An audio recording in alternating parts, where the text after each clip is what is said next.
well, norms don't matter anymore, do they? It would be odd for someone who ran for the presidency to protect us from Trump breaking norms would shatter so many norms in her first month as president-elect. There are a number of things wrong with this. First of all, the Republicans have always distinguished between nominees for cabinet positions and nominees for judges. Judges are different because they serve a term that extends beyond the term of the president who nominates them.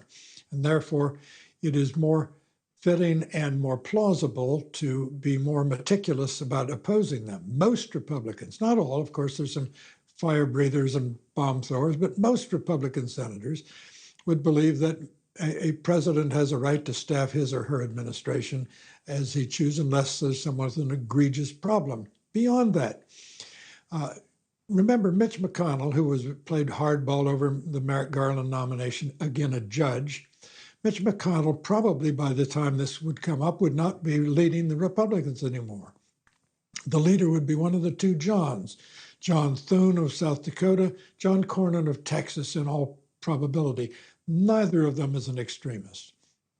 And neither of them really wants to start their relationship with a Harris administration, if such there is, with a kind of scorched earth, wrecking ball kind of approach to public life. I don't think this is, I think whatever Democrats are thinking this up should put cold compresses on their fevered brows, because it's really not going to happen. Or have a Friday evening martini.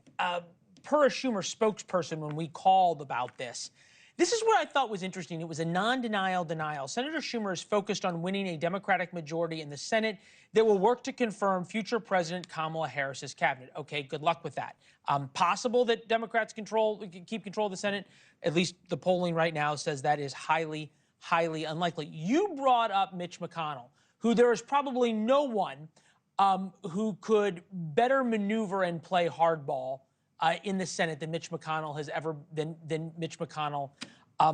has done.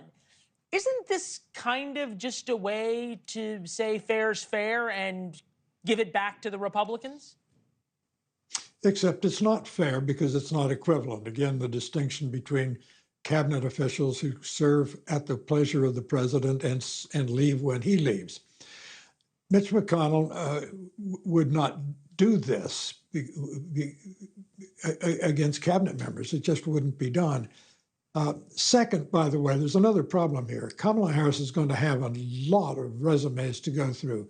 When you're picking an attorney general, a secretary of defense, a secretary of state, and a secretary of the treasury, these are complicated decisions that have to be made. And to have to make them on the fly is to risk making some really serious mistakes with personnel. And we all know the axiom, personnel is policy. You don't want to do this with haste. Thanks for watching. Go to joinnn.com to find NewsNation on your television provider. And don't forget to click the red subscribe button below to get more of NewsNation's fact-driven, unbiased coverage.